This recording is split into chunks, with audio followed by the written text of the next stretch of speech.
It's time for Clemson Sports Talk with Lawton Swan. Ready, set. Just call me Swanny. Tiger style. Tiger style.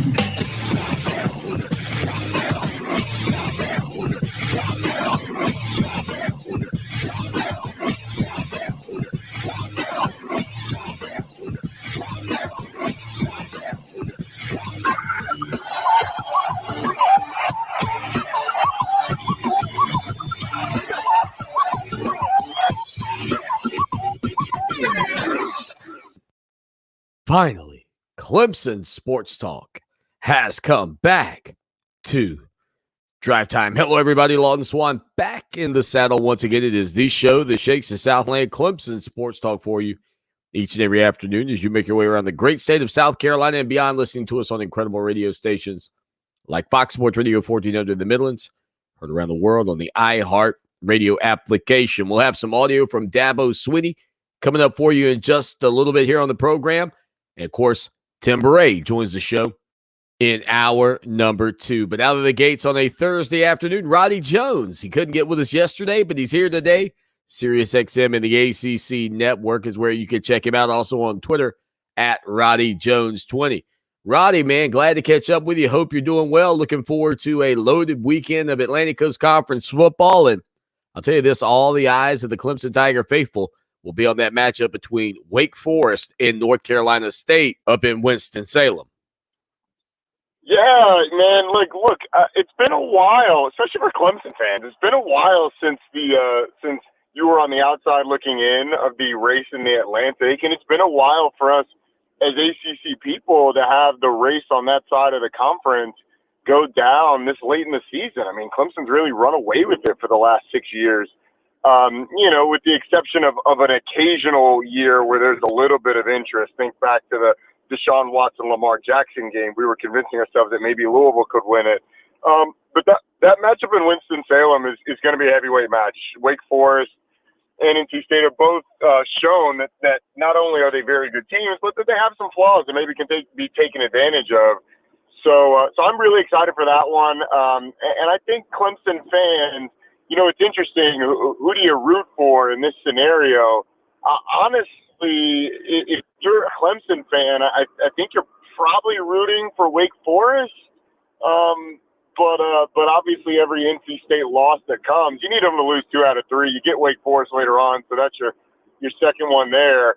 And then maybe you hope that NC State loses its last 2. I don't know. So it's a tough spot to be in. It's a tough spot to be in. Yeah, look, I mean, I've sliced it up all kind of ways for our listeners this week, and I don't know what the best scenario is either. I kind of feel like Wake Forest. Can I ask you, who do you think? Who as someone who talks Clemson all the time, who do you want to win the game? I feel like you want Wake Forest to win, and then you just hope that Phil Dracovic and Boston College can knock them off, and obviously that would kind of set the table for NC State to lose to, I guess, North Carolina in the final game, because I feel like all bets are off in that one. So I think that's the best case scenario. I'm just not sure. I mean, I really have. I've looked at it all kind of ways, and I'm sure there's probably some scenario, Roddy, that I can't think up where these teams would all tie and, go into the tiebreaker mode. But nonetheless, I mean, that's kind of where I'm at. I think you got to hope Wake Forest wins. And then that also for Clemson, look, they're not even in the top 25 of the college football playoff rankings. As a matter of fact, they only have 3 votes at all in any of the polls. That's 3 in the coaches poll. So, the better Wake Forest can be when you get a chance to play them, I think is what you probably want if you're Dabo Swanny. Yeah, I would agree with that. And NC State, do you have their schedule in front? They've got Wake, Syracuse, and in North Carolina left, right. I believe. And that Syracuse matchup, that's one that's going to be interesting. We're kind of overlooking it because of the rivalry at the end of the year, and then Wake this season. But Syracuse is playing well, especially defensively. So I am with you. I think you want Wake to win the game. But either way this thing goes, Clemson fans will be tuned in the rest of the year because, until you're eliminated, you're never out of it in the ACC, truly. Yeah, both of those final 2 games for NC State, Syracuse, and North Carolina, by the way, both at home. So this matchup at Wake Forest, their final road game of the regular season. Now, Roddy, you tonight are going to be on the call of that hit matchup with North Carolina, the Tar Heels last week, knocking off Wake Forest in a non-conference game. But that's got to be some positive momentum for Mac Brown and his squad. Obviously, Clemson fans know what Pittsburgh brings to the table this season. That's a 7:30 start on ESPN tonight. Give us some of your thoughts on that game, as I know you'll be working it. Well, first off, North Carolina's a team that people kind of wrote off early on, and I hate it when teams are characterized as underachieving or disappointing or whatever. When in reality, most of the time, when we evaluate these teams in the preseason and they quote unquote underachieve, it's a misevaluation on our part. And Lon, you and I talked before the year, and I shared this with anybody that would listen. I did not think North Carolina was going to win the Coastal this year. I did not think North Carolina was going to be a team to certainly be a top 10 team.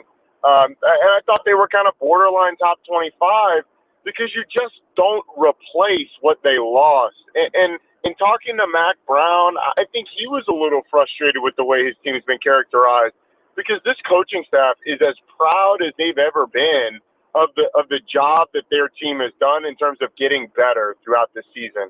Have they had some areas where they thought they would be better coming into the year? Sure, offensive line being chief among those. But this is a team that's certainly gotten better, and they're starting to play well. So this might be the best quarterback matchup that you get in terms of pro quarterback prospects the entire year. Maybe with the Malik Willis-Matt Corral matchup we saw last week aside, where Malik Willis, by the way, threw 3 picks. But you got Kenny Pickett on one side, you got Sam Howell on the other side. You have 2 excellent receivers that you're going to see in the slot, Jordan Addison, and on the other side you got Josh Downs.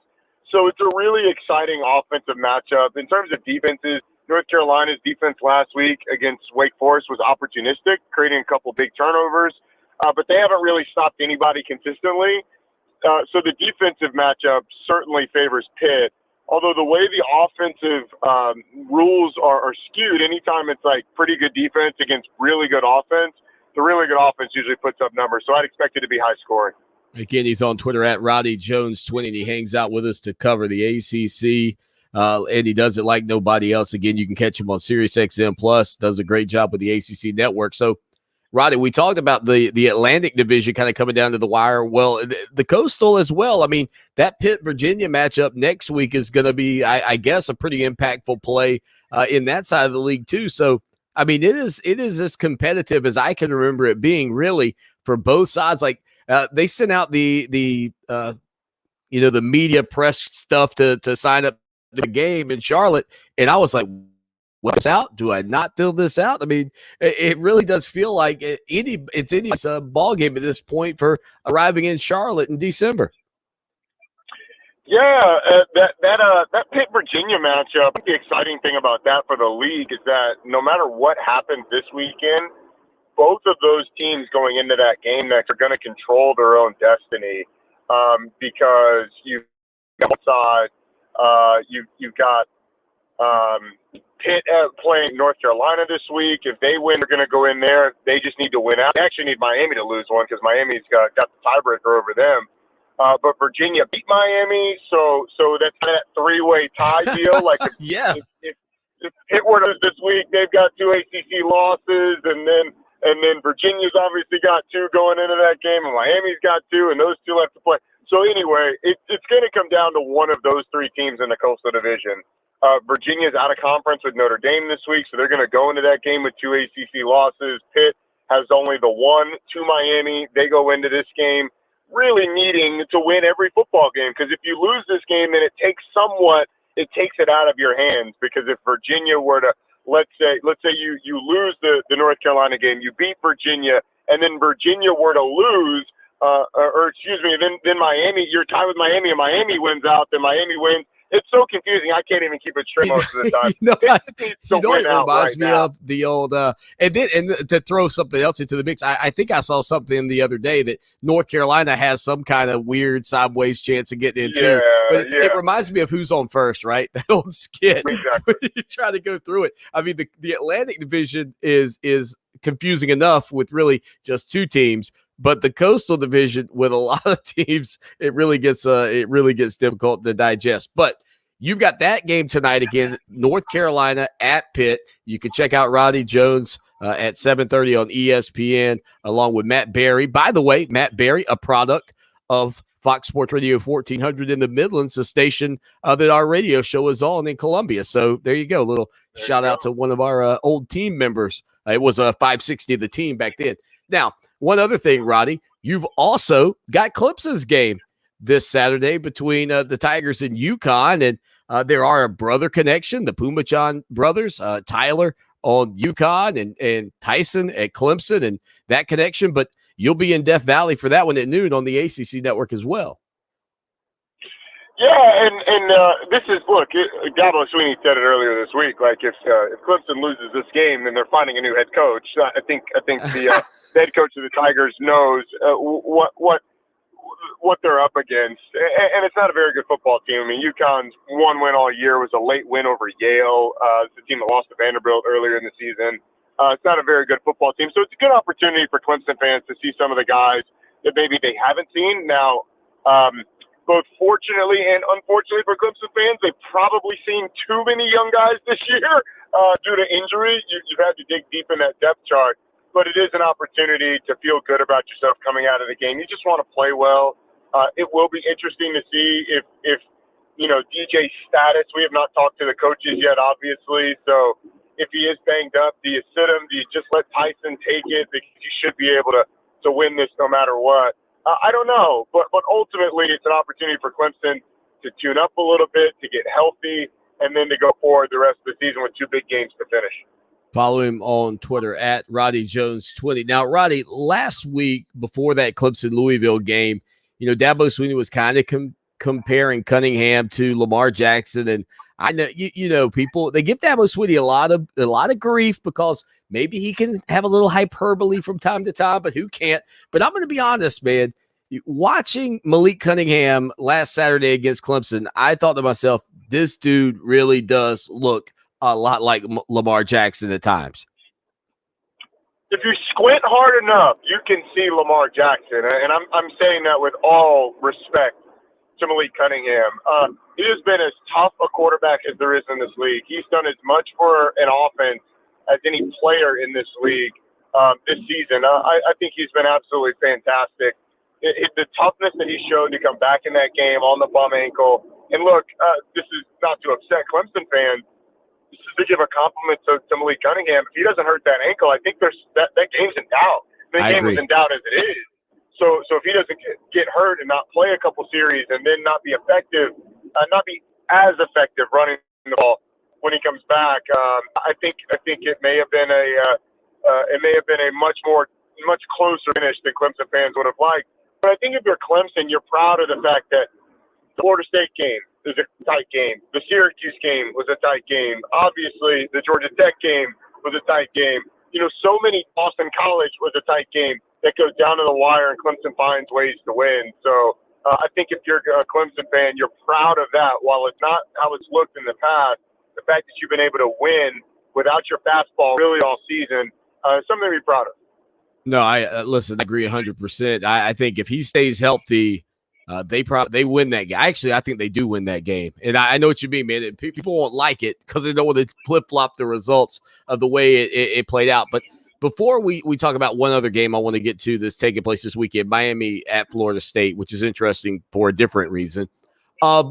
Brent Venables and that Clemson defense and that goal line stand and the commitment that he has from top to bottom to just the excellence on that side of the football. I know his name's going to come up for jobs across the country. It happens. But we have seen guys before that just love their side of the ball. And when I'm around Brent Venables, I don't feel like I'm around a head coach. And I don't mean that in a bad way, Roddy. I feel like I'm around the defensive coordinator and a guy that really just loves that side of the football. What do you make of the job that he does with that team? And again, it's a lot of young guys out there playing, but man, to make those 4 stops inside the 4 or 5 yard line was very impressive. And it's not the first time they've done it. I mean, I mentioned 2 of them. Boston College is not technically a goal line stop. I think they were on like the 11, but they hold Boston College to an incomplete pass, and it forces another play where the quarterback drops the ball and you recover it. That a mistake on Boston College's part, but it's caused by making a play on first down and making Boston College play another play. Georgia Tech, the shovel pass that James Skalski reads, and he's able to react and make the play at the goal line, literally on the goal line. And it's the same thing. The same thing with Louisville. So I think you have to give him a lot of credit for both the awareness of, hey, this is where I want to be and this is what I want to do. I'm not so ambitious that I'm going to take a head coaching job no matter what. Now, it helps to be as well compensated as he is, let's be honest, but that's good on Clemson for making that decision easy for him, compensating him well enough where he's like, yeah, I'm good here, man. Like, I'm going to get great players. We're going to play great on that side of the ball. We're going to win national championships. We're going to be in the conversation. And honestly, I don't have to deal with the BS that Dabo has to deal with of answering the media and going on the road and just doing a bunch of stuff that coordinators don't have to do. So I think it's great awareness. I think it's excellent for him and for Clemson to put him in a situation where he feels comfortable making the decision that he's made to stick around as the defensive coordinator. Again, Roddy Jones with us on Twitter at RoddyJones20. Okay, real quick before we get to Miami and Florida State, Tony Elliott. Now, here's another interesting thing, right? Like all season, Tiger Nation, critical of the play calling, critical of this, critical of that. Tony Elliott. I've heard it. The minute he goes and takes another job and somebody else comes in and they're not getting the job done, an offensive coordinator, those same people that were shouting about Tony Elliott will be saying, man, I wish we had Tony Elliott. I mean, he feels like a guy that's got aspirations to be a head coach somewhere at some point. I mean, do you think this is the year that Tony Elliott finally decides to up and leave Clemson? I know it's a ways off to project, but, I mean, what's your vibe on that? Look, I am not. I don't ever want to push anybody out the door. I don't ever want to assume something that's not true or put it out there. But if you're asking me to sort of speculate, this is going to be a massive coaching cycle. I mean, you've got some of the biggest jobs in the country available, which means there's a trickle down effect. So a tier 1 school wants a coach, so they go to either another tier 1 or a tier 2. And then you got to get it, if it's another tier 1 and that tier 2 school, then you go grab a tier 2 coach. And eventually you get to the point where one of these like really good situations in like the second or third tier of college football comes open in an area that Tony Elliott wants. And he feels like it's the right situation. And I feel like that could be this cycle just because there's so much trickle down to it. So if you're asking me, like, if I'm a betting man, I'd say, yeah, this is probably the one where you lose Tony Elliott just because there's going to be so much movement. And he's probably going to have a pick of a few jobs with really good situations, probably in areas of the country that he wants to feel comfortable, where it's probably too much to turn down. So if I had to guess, I'd say, yeah, this is probably the cycle where Tony Elliott takes the head coaching job.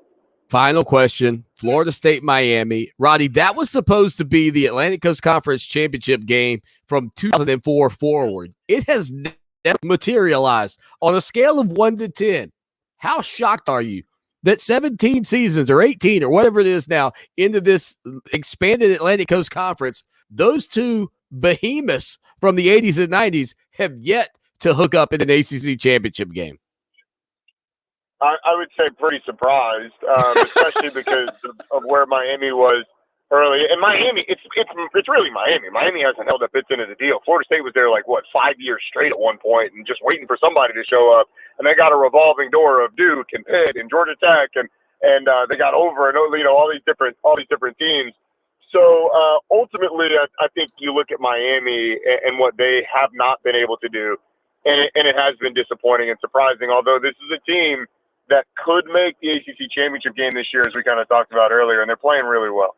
So we'll see what happens there. The unfortunate side, you don't have the other half, Florida State. But one day, Noel fans, one day Hurricane fans, you'll do what everybody thought you'd do and dominate the Atlantic Coast Conference Championship game.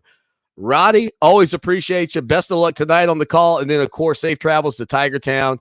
Can't wait to hear you covering Clemson and UConn on Saturday. Yeah, man, I appreciate it.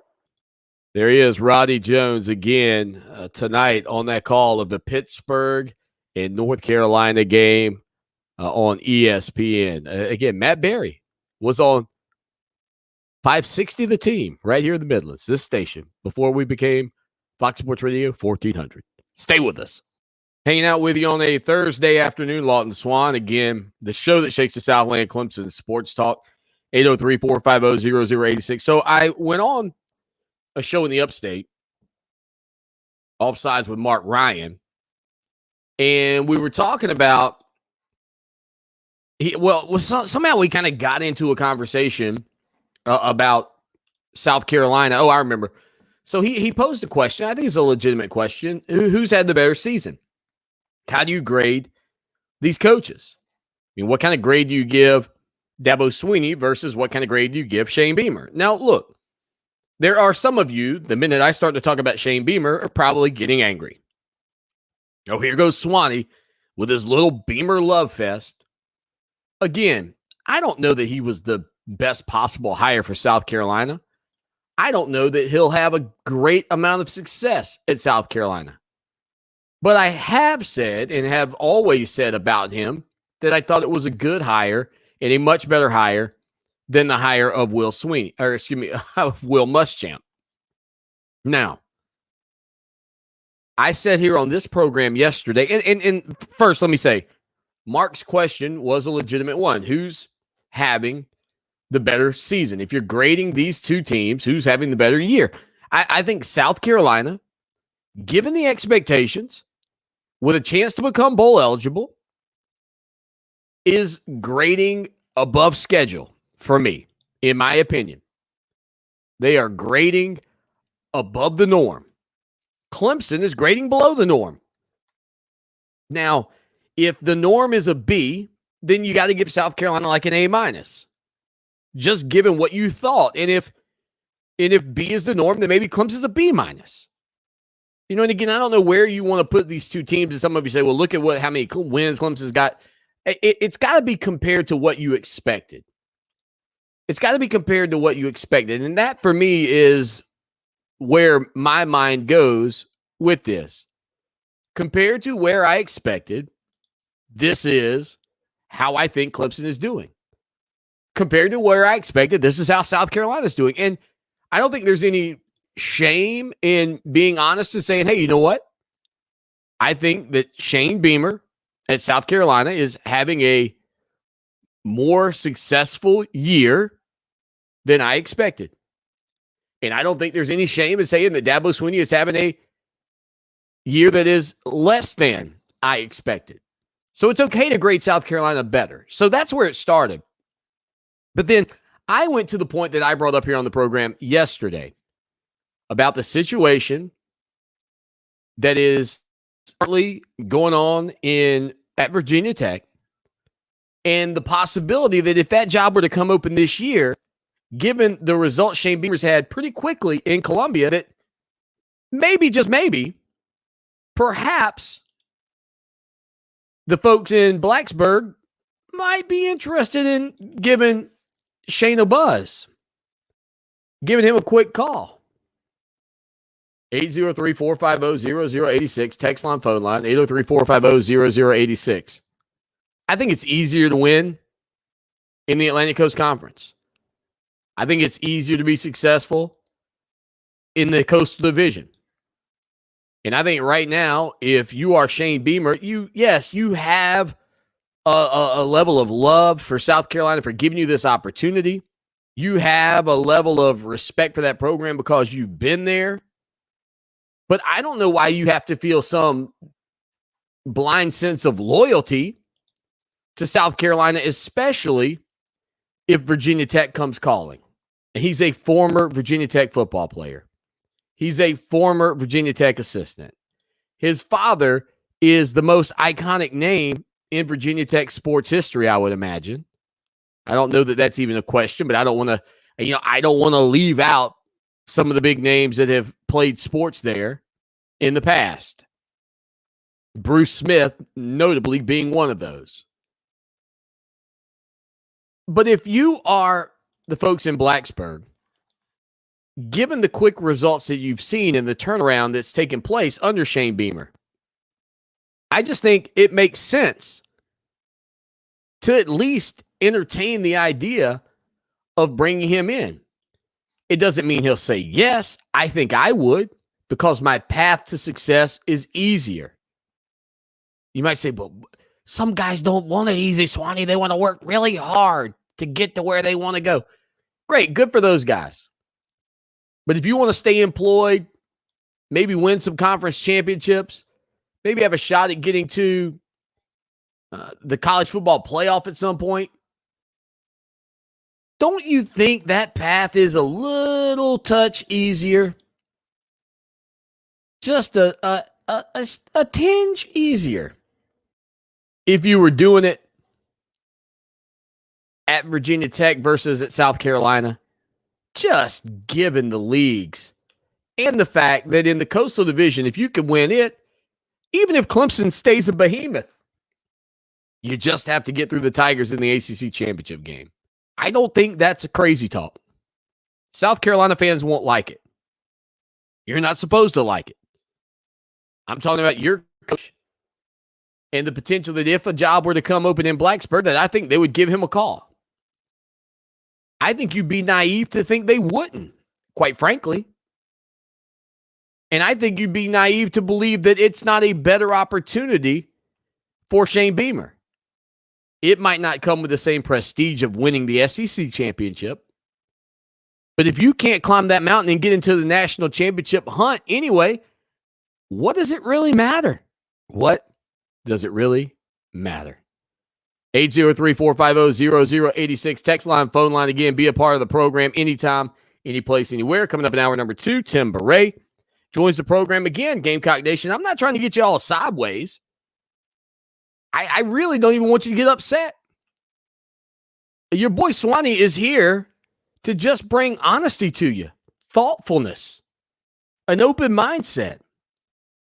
I don't want you to just, go to bed at night with blinders on thinking that it's not possible that if that job were to come open in Blacksburg, and it is not open currently, but there is a lot of heat on Justin Fuente, that Shane Beamer's name wouldn't be mentioned. I brought it up when you first hired him. I just thought it would take longer than it might take ultimately. Maybe it's after 1 year, and that gives him even less reason, quote unquote, to stay in Columbia. Like you don't have the same relationship that you would if you were here for another 10 years. Stay with us. 803-450-0086. Follow the show on Twitter at Clemson Sports. And again, Gamecock Nation, not meaning to rile you up, just trying to provoke thought amongst the masses of Gamecock fans. Let me know what you think. You can text me. You can tell me I'm way out of bounds. Swanny, you're crazy, man. That's crazy talk you're bringing up there. I think Shane Beamer's done better than expected. And if that job comes open in Blacksburg, like what reason would Virginia Tech have to not contact Shane Beamer? What reason would they have to not try to bring him in? And Mark made one other point, and I'll move on from this, because I do want to talk a little bit about Veterans Day and some of the festivities that will be taking place at Clemson on Military Appreciation Day coming up on Saturday against UConn. But one other little nugget on this from my conversation with Mark Ryan about it. He said, well, I don't think you want to follow in your dad's footsteps. No, I think if you're Tommy Bowden and it's Florida State, I get it, right? Your dad would have won a couple of national titles. I mean, on and on and on.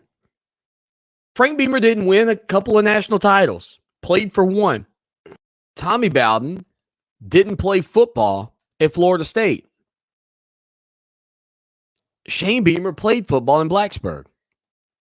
And I'll be honest, I just don't think that it's not as if you followed him up like his dad retired and then you took over. There's a gap. And that gap, to me, presents the reason that you could look at it as a Virginia Tech fan and go, yeah, but you know what? There's a gap there. And if you're Shane Beamer, you could look at it and go, yeah, you know what? There's a gap there. It's not right out of the box. It's not, oh, dad's gone and now I'm here. There is a difference. And I do think that the success he has, and listen, if he wins not one but two of these final three games, then you're completely shifting the scope of this conversation, in my estimation. 803-450-0086. Text line, phone line again. Be a part of the program anytime, any place, anywhere. And again, as I mentioned, it is Veterans Day. And I am so thankful for each and every one of you that are veterans. I know typically here, when we get into Memorial Day, we focus so much on those that we've lost, but Veterans Day allows us to celebrate those of you who are still active members of the military and those that we've lost. Clemson University will celebrate Military Appreciation Day coming up on Saturday against UConn. It's going to be the purple out for fans being encouraged to wear purple. Of course, Clemson's uniforms will be purple. Several different activities, including Bowman Field, will have displays from the Army, Air Force, and Marines, which include military ground vehicles, helicopters, and interactive areas that can be enjoyed by all ages. During the pregame, South Carolina families of fallen soldiers will be introduced on the field. Enjoy for a patriotic portion of the pregame show. Special Forces Association will parachute in with an American flag and the Clemson flag. In-game military recognitions throughout, which are incredible. Those moments they will bring a tear to your eye. And then, of course, they will have their traditional fallen soldier tribute will take place with the soldiers crossing a 21-gun salute in the East End Zone, including the playing of taps. I'm sure that there are other schools out there that do this well. I'm sure there are many of institutions in America that honor our military, our armed forces, and do similar things of this nature on Saturday.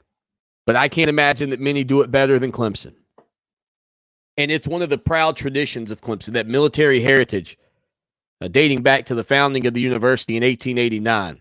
Even so much so that when I arrived at Clemson in 1995 and went in our dorm room, they still had the gun racks in Johnstone.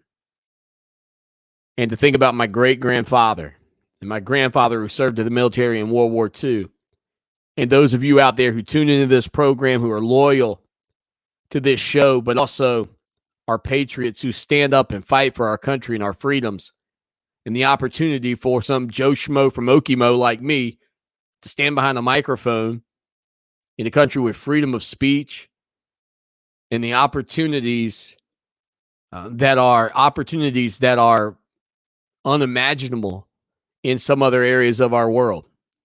So thank you from the bottom of my heart today to all of our military members, certainly even my good buddy Rob Sanders, who hosted down before me, a former military member as well. But I will say today, getting an opportunity, if you have not taken an opportunity to read America's White Table, a fantastic tradition across the country to recognize those soldiers who we've lost, those soldiers who are prisoners of war and have not come home, and the impact that has on so many families, especially around this time of the year as we move into the holidays with Thanksgiving, as we move into Christmas. The unimaginable thought of not knowing, for me, would be incredibly, incredibly painful. And as an American, I will say one other thing as well. If you have never had an opportunity, and I'm thankful that my parents took me when I was a kid, and that I've been several other times to the tomb of the unknown soldier and the changing of the guard.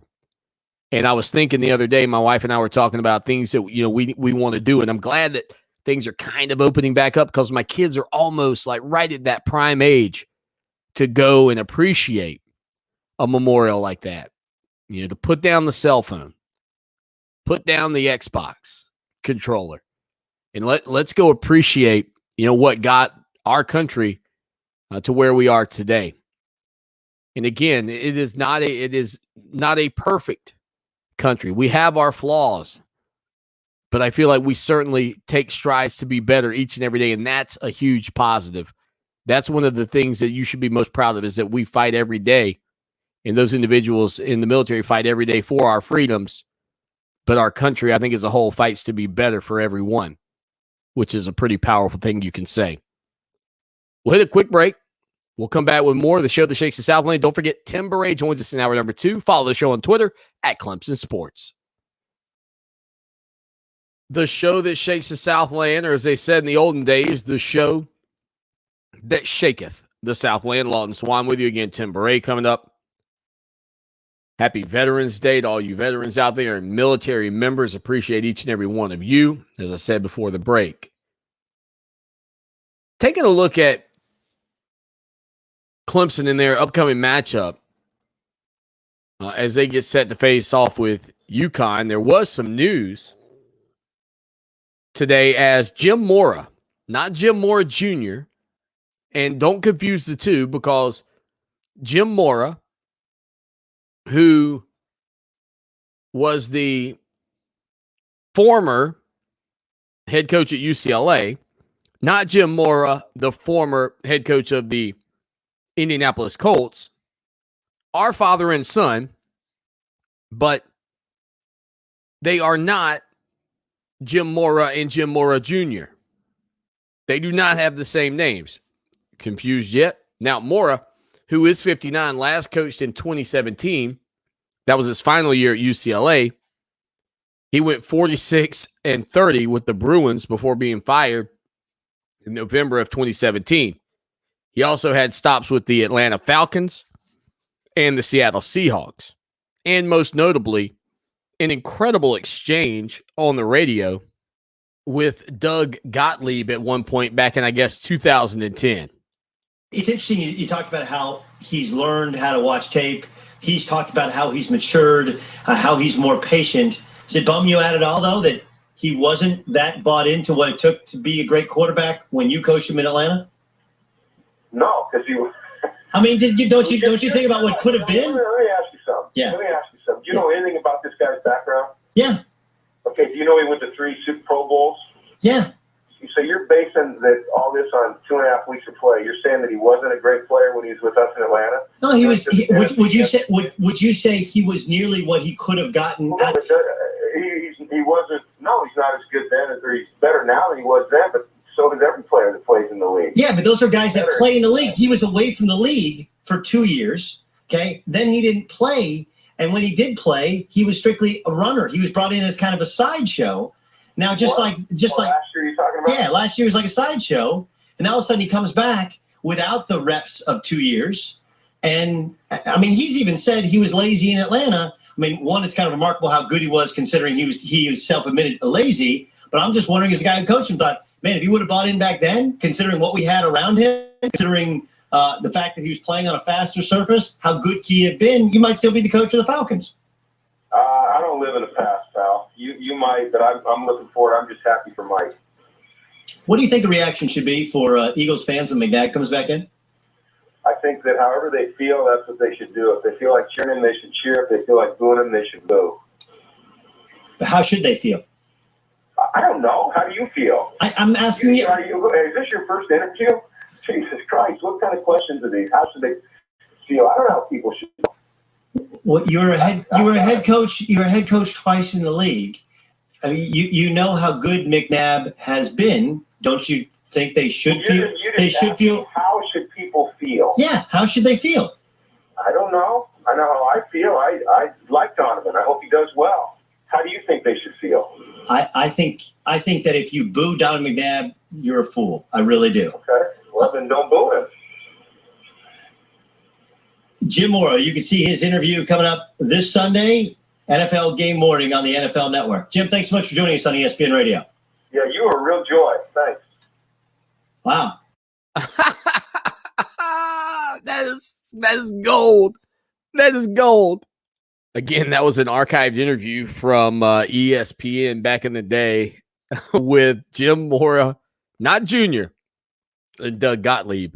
I think that was actually Gottlieb was filling in for Colin Cowherd over on the Herd when it was still with ESPN. But they did hire him today, UConn. So UConn's got a new coach. Mora spent his first 25 years of his coaching career in the NFL. UConn will mark just his second stop as a college coach again, previously at UCLA. But that is his dad. That is his dad, Jim Mora of the Colts. Playoffs? Talking about playoffs?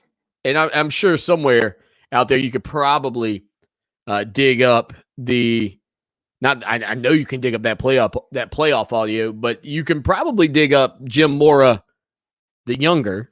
Don't call him Junior. Getting angry when people call him Jim Mora Jr. because he's not, pal. Yeah, you were a real joy. Thanks. I mean, that is awesome. 803-450-0086. Again, Tim Beret.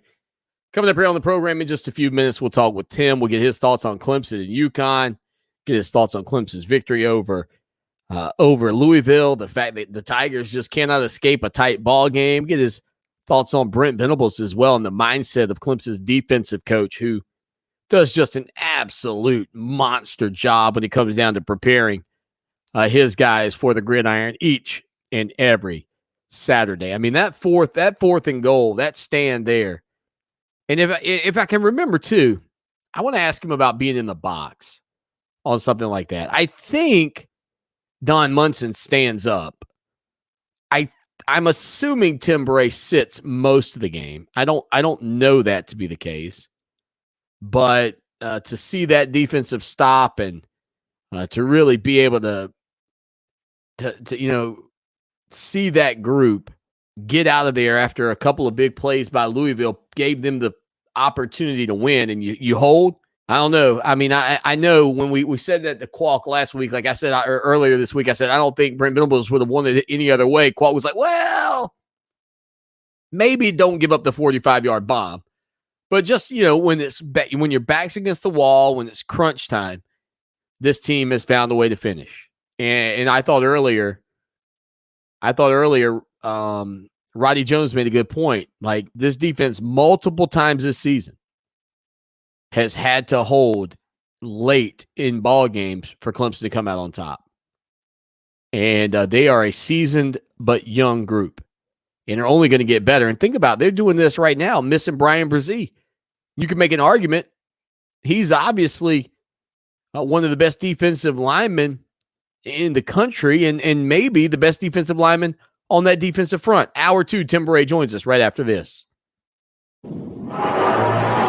It's time for Clemson Sports Talk with Lawton Swan. Ready, set. Just call me Swanny. Tigers time. Tigers time.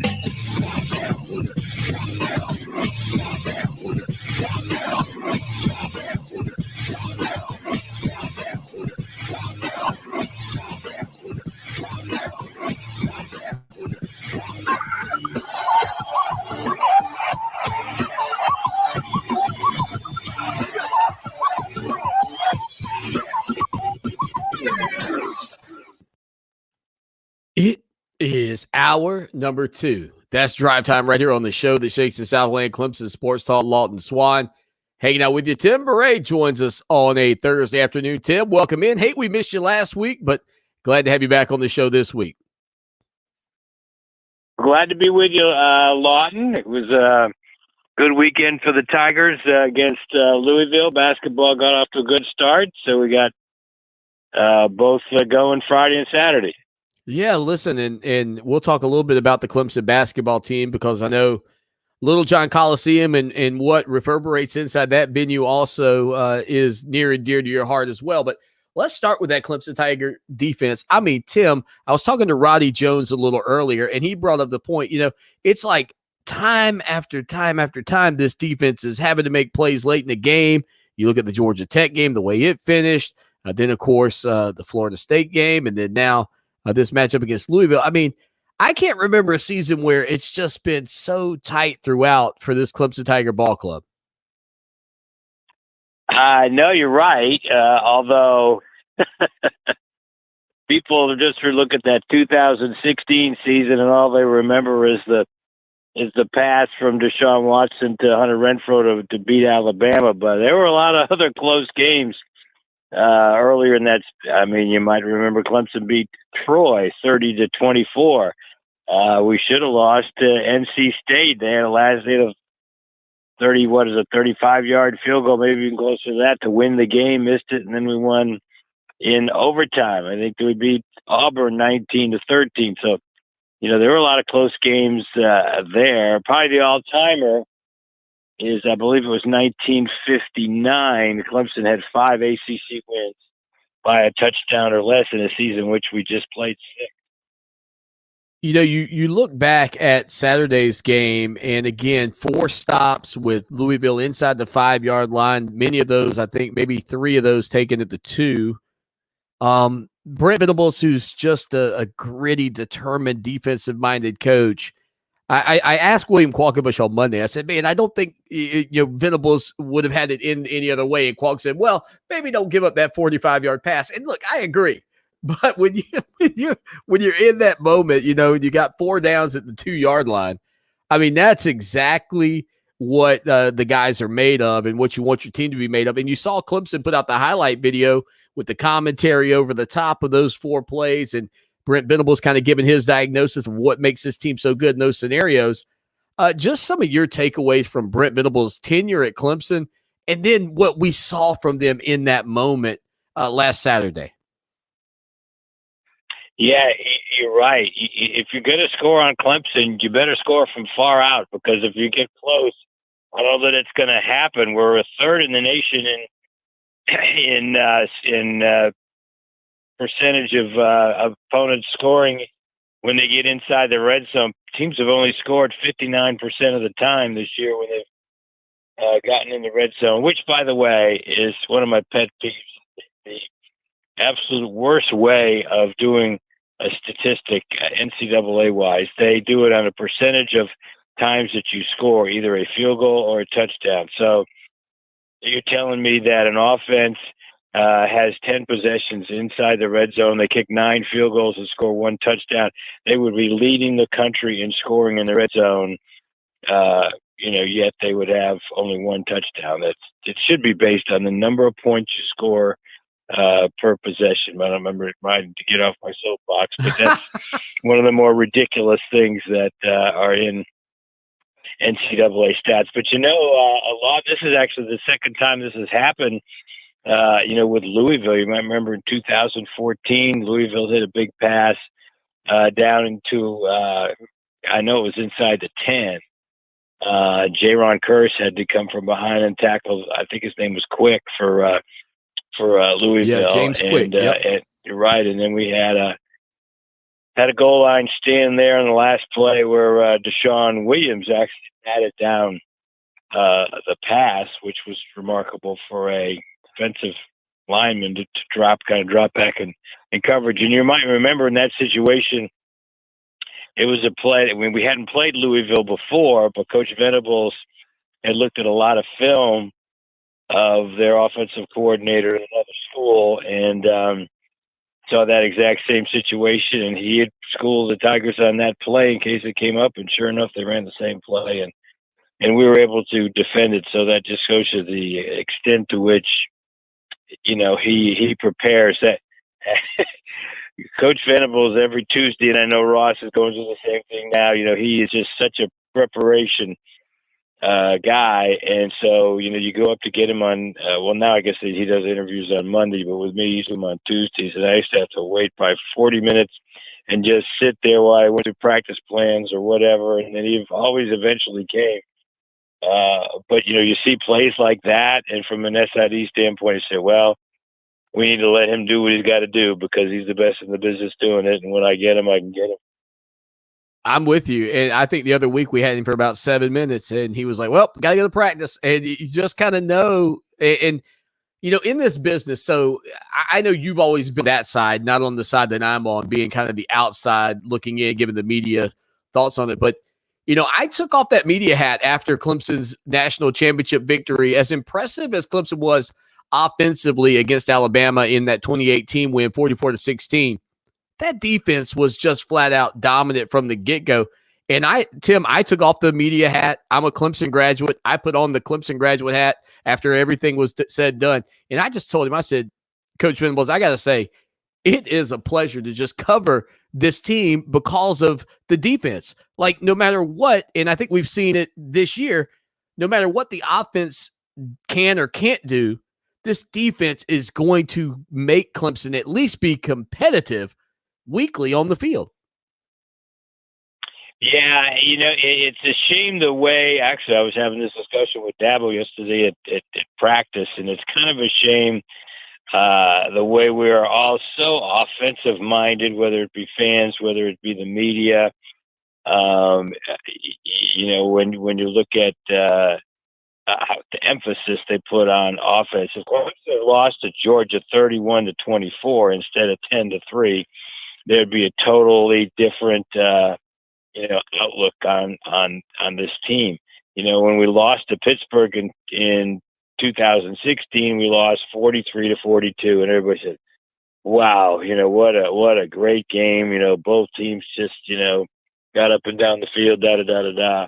Right. And if it had been 10-9, everybody said, "What a lousy game that was." Clemson only scored 9 points. Clemson's terrible. They should drop in the college football playoff poll of about 15. And that might have been what had happened. But since it was 43-42, and there were other teams that did lose that week, I don't think we even dropped out of the top 4 after we lost that game. But that's unfortunately the way it is. People just look at the the offensive aspects of things, it seems, when they, evaluate a team. Again, Tim Bray with us here on Clemson Sports Talk today, giving us some insight into your Clemson Tigers. And, just thinking about the coaching staff and this year, it's certainly been an adjustment, I think, for everybody. And I'm not saying that I hear the wear and tear of the year on these guys, because now they're kind of having some success. But I do kind of get a tinge of excitement from the coaching staff that I wasn't hearing a couple of weeks ago, because it does feel like the offense is beginning to click a little bit. It's not 2018 Clemson, certainly. It's not 2015 Clemson in terms of numbers put up offensively, but there is a tinge of spark, I think, Tim, that I've seen from this offense.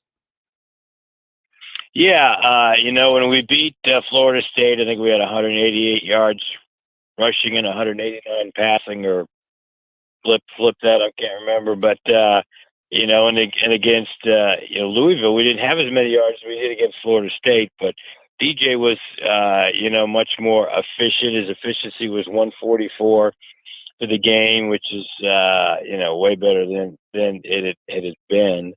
And I said one of the keys to the game before that on a radio network, that his third down passing needed to improve, and he was just 39%. Before the Louisville game, and then he was 6 for 9 in that game, including 3 for 3 on third down and between 4 and 6 yards to go. Incredibly, he had been just 5 of 23 in that situation before that game, just 21%. But then he was 3 for 3 in that situation, picked up some first down. So. There did see some improvement. I was obviously had to be real impressed with Bo Collins and getting a 100-yard game, and certainly see him getting better as we go along. Now, was that the first 100-yard receiving performance by a freshman since Justin Ross did it back in, I guess, 2018? Is that right? Yeah, I remember he did it back to back in the playoff.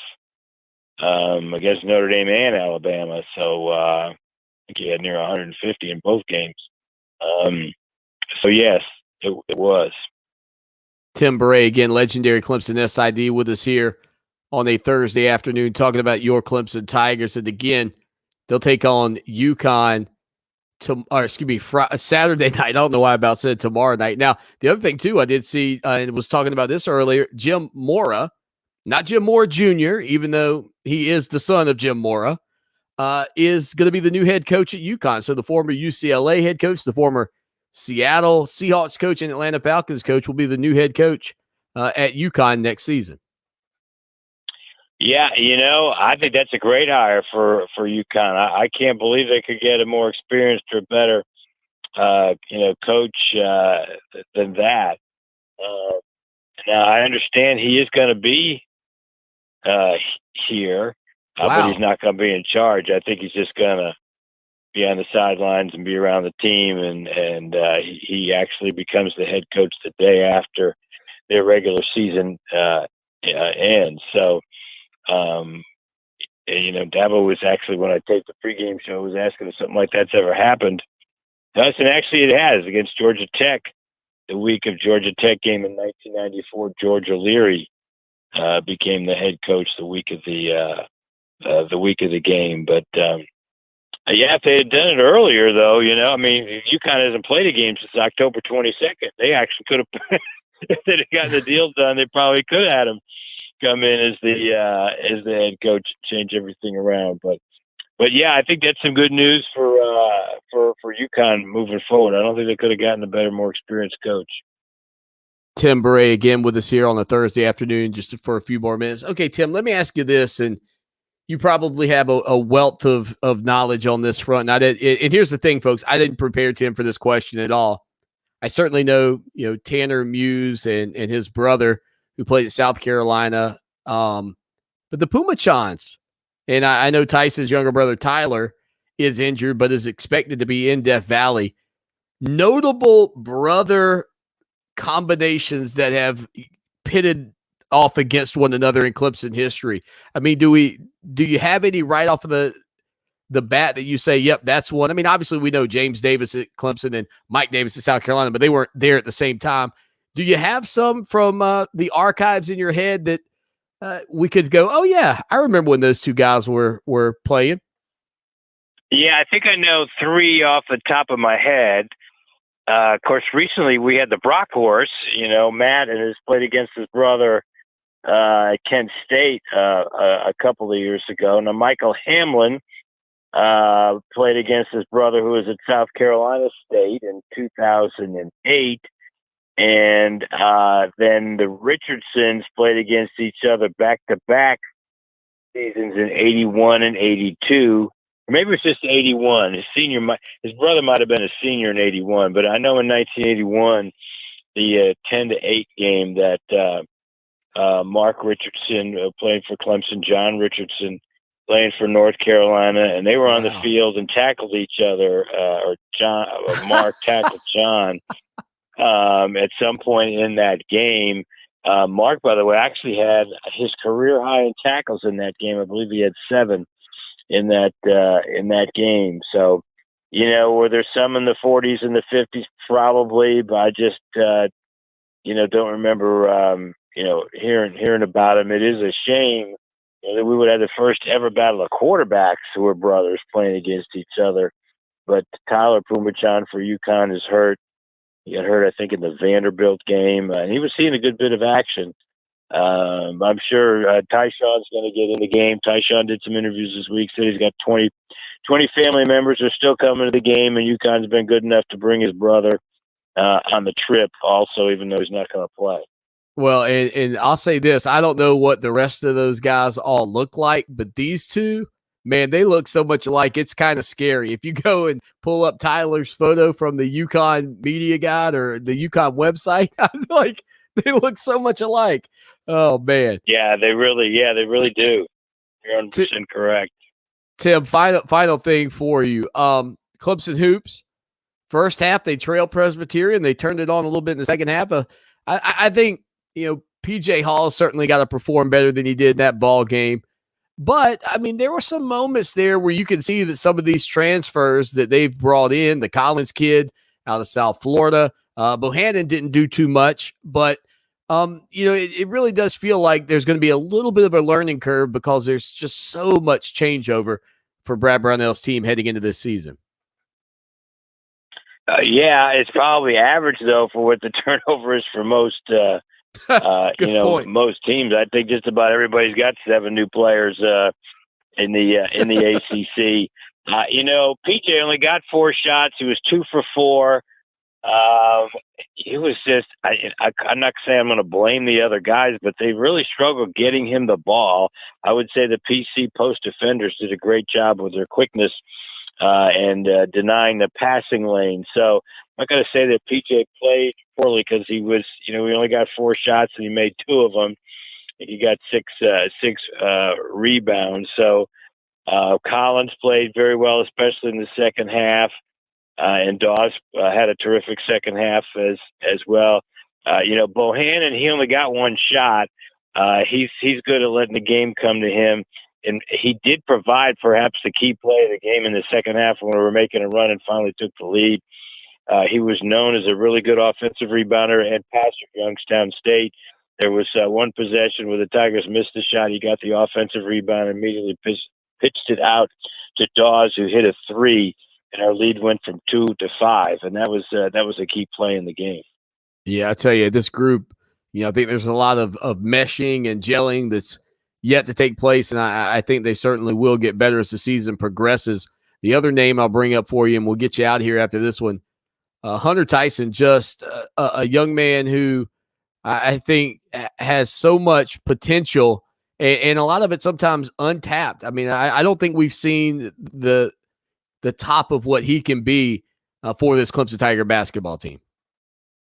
Yeah, he kept us in the game in the first half. He scored 11 of our 24 points in that first game, was 4 for 7, hit, I think he had 5 points in the last minute of the first half. So that was very important. He's better than average rebounder for his size. It would not be a bit surprised if he didn't lead us in rebounding over the course of the season. And, he shot 43% on threes last year, got off to a good start the other night. His three-point shooting is going to be, very important. So, yeah, I'm looking forward to him having a big senior year. Clemson Hoops will take on Wofford on Friday night. That's my dad's alma mater. He'll tell me, watch out for those Terrier dogs. Tim Beret joins us here on the program every Thursday. Tim, hope you have a great weekend and enjoy the Clemson and UConn football game on Saturday. Sure will. Good talking to you, Lawton. There he is, legendary Clemson SID, Tim Beret, on the show that shakes the Southland. 803-450-0086. Text line, phone line again. Be a part of the program. Anytime, any place, anywhere. Man, it's not only great to hear from a historical perspective, talking about brothers battling on the gridiron from the Richardson brothers, of course, of Carolina Panther family fame, all the way to now what will take place on Saturday. And again, Tyson Pumachan's younger brother will not be on the field, but he will be in attendance for that ball game. So a couple of brothers there in that one. 803-450-0086. Put a .com on it, doggone it. Your website, Clemson Sports Talk. Go check it out right now. Rolling along on the show that shakes the Southland, Clemson Sports Talk. Lawton Swan again coming up tomorrow. Tommy Bowden, Clemson. Tom joined the show as we get you set for Clemson's matchup with UConn. Also tomorrow night on the ACC Network Extra Package, Clemson and Wofford facing off on the hardwood. So you got all of that and a bag of chips coming up this weekend. Oh, man. Clemson soccer, however, speaking of, oh, man, last night they were knocked out of the Atlantic Coast Conference tournament. Again, they'll await their postseason pairings. This Clemson Tiger soccer team, I said the other day, and I don't think this has changed, has been outside of Clemson football the second best program on Clemson's campus, and it's not even close. They're ranked, or were ranked, at least coming into this matchup against number 11 Duke, number 9 in the country. They were knocked off 1-0 last night at historic Riggs Field. Clemson, 13-5 on the season, had plenty of opportunities throughout the matchup, but could not capitalize. In fact, Clemson outshot Duke at 1 point, 13-2, yet the Blue Devils got their lone goal when ACC Offensive Player of the Year Thor Ulferson converted a penalty kick just out of reach of Clemson's goalie, George Marks. That was Duke's only shot out of its 4 that hit on frame. So again, Clemson could not counter that. And up next, the Tigers will await their seeding in the NCAA tournament, which will be announced on Monday at 1 o'clock and streamed live on the NCAA.com. With a selection, Clemson will earn their 34th appearance in the NCAA tournament. So, again, your Clemson Tigers getting ready for postseason play in men's soccer. Also, the Clemson women's soccer team will be in postseason play, and the ladies found out their destination just a couple of days ago as their season just concluded from the Department of Redundancy Department, as their season concluded a couple of days ago as well. So the Lady Tigers soccer team will take on Alabama in the first round of the NCAA tournament. It will be a home game tomorrow at 4 o'clock. Again, Clemson and Alabama, historic Riggs Field, tomorrow at 4 o'clock, the opening round game for the Lady Tigers in the NCAA tournament. The women finished their regular season with a 1-0 loss up at Cary, North Carolina in the ACC semifinals to the number 1 seed Virginia Cavaliers. So again, the Lady Tigers tomorrow, they are 12-6-1, and they went 6-3-1 in the Atlantic Coast Conference. 803-450-0086. So there's a real quick look at it. Now, we mentioned earlier with Tim Beret, he talked about the brothers facing off, and I just brought up the Richardsons.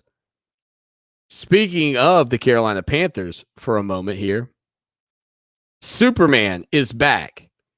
Cam Newton, the former Carolina Panther who left the franchise and went to New England, has returned.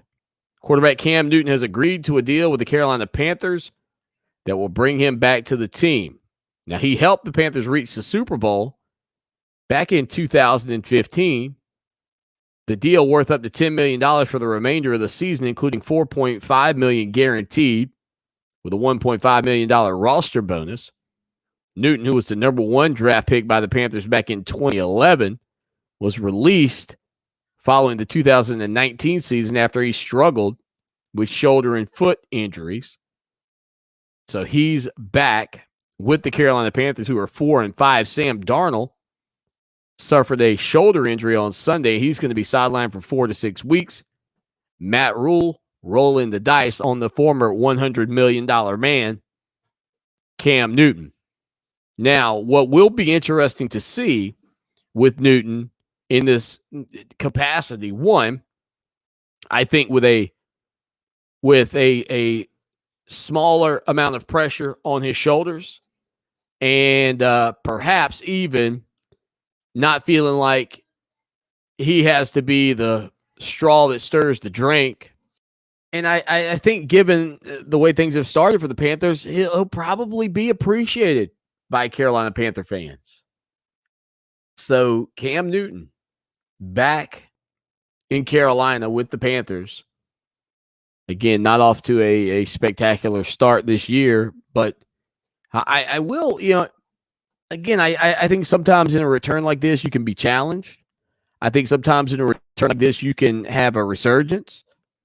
And I also think that in a return like this, if you are Cam Newton, you can take advantage of a comfort level that you've got with the franchise and the support base and the venue and the fans and just from top to bottom, a guy whose image probably could use a little polishing may have a chance to polish it up a little bit. And I don't think anybody's going to be angry with that opportunity for Cam Newton. I think it was a bigger surprise the way his career ended in Carolina the first time than the fact that he's now back. Like, I think most people thought maybe Cam was going to be a lifer, especially when he got that big contract several years ago. But now I guess he'll come back and try to patch things up and make the Carolina Panthers more competitive. I do think, talking to some of my buddies who are big Carolina Panther fans, I mean, they've been disappointed with Sam Darnold. And I remember when that move was made, I didn't think that one was going to work out great anyway. 803-450-0086, text line, phone line, 803-450-0086. It is the show that shakes the Southland, Clemson Sports Talk, on a Thursday afternoon. I understand we had a issue earlier in the show and actually had to re-rack one of our segments because of technical difficulties. And so I apologize for that. But again, we're getting through. We're ready to get back to the live video for you. And hopefully we won't have those kind of issues. But I had to just grab something and throw it in because it was not doing what it was supposed to do. 803-450-0086. Again, the show that shakes the Southland. Rolling along. Lawton Swan with you on a beautiful Thursday afternoon. Stay with us. Clemson Sports Talk, the show that shakes the Southland. Again, a Thursday afternoon. 803-450-0086. 803-450-0086. Would Shane Beamer take the Virginia Tech job? There it is. Don't be surprised Shane Beamer takes the job in Blacksburg. Did I say that? I don't think. Was that my exact quote? If it's offered. Good gravy, boys. Poor Justin Fuente. The job's not even open. Man. 803-450-0086. 803-450-0086. Text line, phone line again. Always. I said, if it's offered. That's wild, man. My buddy Rob Sanders, social around, said, closest sports like web traffic. That's my thought on that. Man. I knew right when Mark Ryan said it, man. He was like, Swanny, that's going to be in the tweet. I like, if it's offered. 803-450-0086. Oh, boy, here they come. And again, I do think, though, back to that, I do think that Shane Beamer has outperformed the expectations. I think he has outperformed what anybody would have imagined could have happened for them this year. And if they get to a bowl game, there's no question. No question. But again, because that's going to be taken out of context. But I don't know why would you not go take the Virginia Tech job? I mean, give me the reasons that job is not a more ideal spot. I'll hang up and listen. Like, I can't, why wouldn't, if that job were open and offered, why wouldn't you take that over being in Columbia? I mean, I just think that's logical. And I love the responses that South Carolina fans are having on social media to it. Again, it's not an open job at this point. And Shane Beamer has exceeded expectations in year one at South Carolina. I mean, if you grade these two coaches, and if you grade these two coaches based off of what you thought their seasons would be, Shane Beamer would be, again, the criteria being that you judge them off of what you thought. Shane Beamer's getting their grade. If what you thought, again, and I said this earlier, was a B. Like if you said, okay, average for Swanny is a B. Average for Beamer is a B. Now, it doesn't mean that the two Bs are the same. And again, I quantify that in the interview, that your expectations are different for both guys. If both of them, average work for both of those guys was a B, now Clemson's average is higher. Swanny's average is higher. But if it is a B, comparatively speaking to what he's done since, before, or future, Dabo Swanny has like a B- this year. Maybe some might even say a C, given the expectations you had for him. And Shane Beamer's higher than you expected. That's easy. That to me is not even in question at all.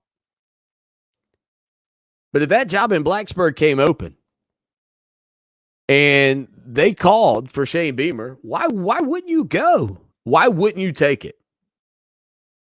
Like, I honestly, I mean, like, yes, Mark made a good point and said, I don't think he would take it because of his father's legacy there. I don't know why you wouldn't take it because of your father's legacy there. I mean, that in our country's history, and again, in a lot of situations, the company is passed down to the son. But in this scenario, in a sport where we're about having a buffer, you've already got the buffer, and it has not been a great buffer. In the sense that nobody's sitting there, and nobody in Blacksburg, Virginia today is going, you know what, I want more Fuente. But you let them get a chance to say Beamer ball's back, and they'll jump all over it in a second. So the question you have to ask, if you are a South Carolina fan, is like, if you've made the argument, now let me put this one out there too for Gamecock speaking over the fence. Hit me up on Twitter at Clemson Sports. If you've put the argument out there before that, oh well, Dabo Swanny would be a fool to turn down the Alabama job. I mean, for crying out loud, he's an Alabama alum. Like if you've said that, well, yep, pot meet kettle. He is a Virginia Tech alum. He is achieving more success in South Carolina at this point than people thought he would in his first year. Now, I might make the argument that Virginia Tech wouldn't offer him the spot if it came open. I might make the argument that Virginia Tech would say, you know what? Shane doesn't have enough experience for our job because we have higher standards for the coaches we bring in. We want a guy with a bigger track record than just a year at South Carolina. And that might be the case. That might be the case. But if it's not, if it's just, hey, look, we want to get that same Beamer energy back. We want to get that same Beamer vibe. We want that Beamer name. We want to recruit the Tidewater area of Virginia. We want to get back to being what we were when we were playing for the national championship in 1999. We want excitement. We want passion. We want defense. We want special teams play. We want pick sixes. We want all of that. And we feel like the name Shane Beamer can help us get there faster than any other name that we can bring into our program. Why wouldn't they offer it to him? And I can't give you an honest reason why you would turn it down if you're Shane Beamer. What, to stay at South Carolina? That's the reason? Now, you want to give me, well, to coach in the SEC. Okay, I'll listen to that argument. But you don't want to put the resumes of South Carolina football versus Virginia Tech football into the hopper and spit that out. Believe me, because that's not going to end well for South Carolina fans. It is the more decorated program in Blacksburg, without a question. We hit a quick break. Stay with us. What have you done for me lately? It's a fair question. Just don't lose sight of the bigger picture. Don't forget history. Lucky for us at Clemson, the answer to the questions, what have you done for me lately, and what have you done always, are the same.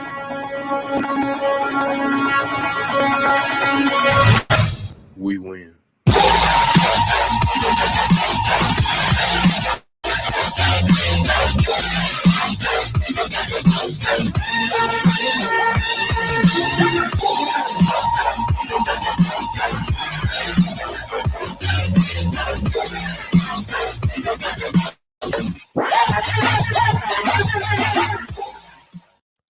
My segment all day wild now somehow Thursday afternoon. I didn't think my interview with Mark Ryan on ESPN Upstate I didn't think my take was all that controversial. I just can't imagine that that's a hot take for people. Now I get it. If you're a South Carolina fan, I'm guessing this comes down to like concern and maybe even I guess maybe jealousy a little bit. I mean, that's kind of what it reminds me of. It kind of reminds me of the fact that kind of like maybe when you're dating somebody back in high school and you know how it is. Like, man, if you don't have a girlfriend, then nobody's interested in you. But the minute you get one, you're like, really? She likes me too? Like it's like all of a sudden there's this level of competition. So maybe that's the way Gamecock fans feel. Like all of a sudden, Shane Beamer's got South Carolina almost bowl eligible in year one, a shocking result that may or may not come to fruition. I think it does. I think they'll beat Missouri this weekend. I don't think they'll beat Auburn or Clemson, but I think they'll beat Missouri. I think they'll get bowl eligible. And again, I thought this would be a team that would not be bowl eligible because I certainly did not foresee a victory over Florida. But I also thought that it might be a 4-win, 5-win team tops. And I thought that was okay. And I don't think a 4 or 5-win Shane Beamer necessarily piques the interest in Blacksburg. Honestly.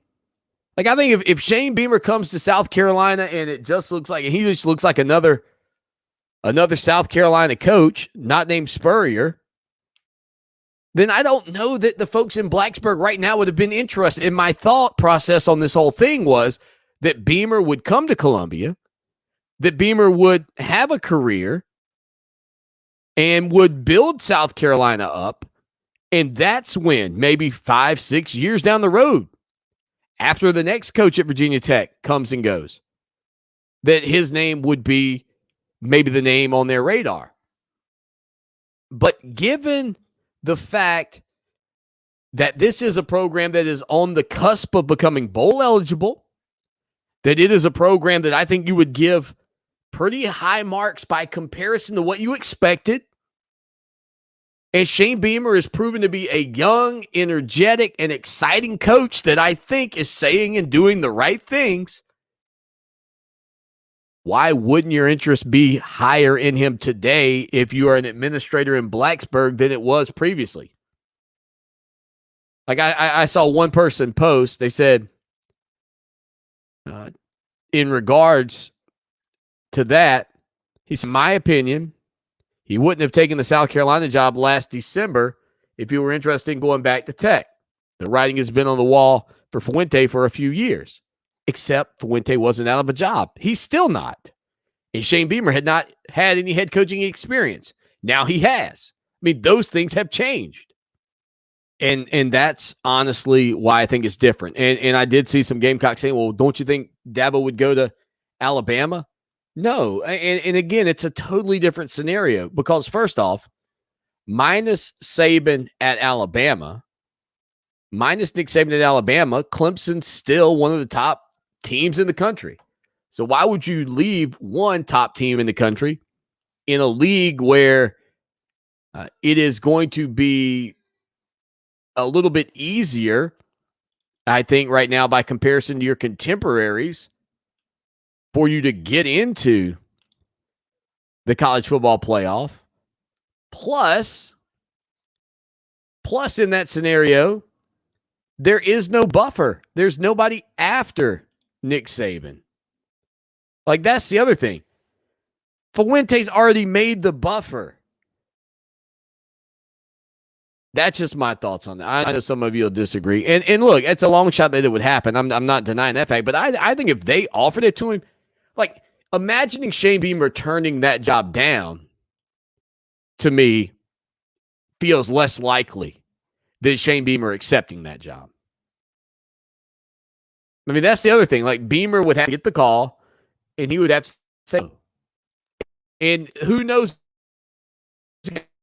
Because if you finish your career at South Carolina and it doesn't continue to trend up and you don't continue to have a good season like you've had in year one, there's no guarantee you're going to get a crack at it again at the highest level. If Virginia Tech calls tomorrow and says, hey, Shane, we want to talk, you think he's not going to listen? He's probably looking at what he's done at South Carolina and thought, man, if I can piggyback what I've done here in Blacksburg with my father's legacy, more history in our program, why wouldn't you look at the landscape of the Coastal Division and go, Pittsburgh, Miami, you think I can't beat those guys? You think I can't get Virginia Tech to the ACC championship game and with a chance to one-off against Clemson and then boom into the playoffs? I mean, I'd do it in a skinny minute. Why not? It's an easier path to the playoff in a program with more success. We got to get out of here. Until tomorrow, as always, y'all take care now. And go Tigers!